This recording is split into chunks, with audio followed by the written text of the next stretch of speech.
Hey guys, in this video we're going to take a look at how you can find the total number of songs, videos or photos that has been stored on your iPhone 14 series.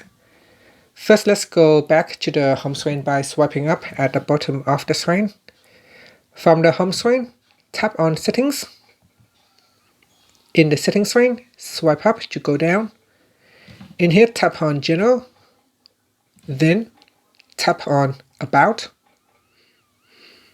In the About screen, go down and you'll be able to find the total number of songs that you have on your device, as well as the total number of videos or photos. And that's it. Now you can tap on the back key to go back to Settings, or you can swipe up to go back to the home screen. Thank you for watching this video. Please subscribe to my channel for more videos.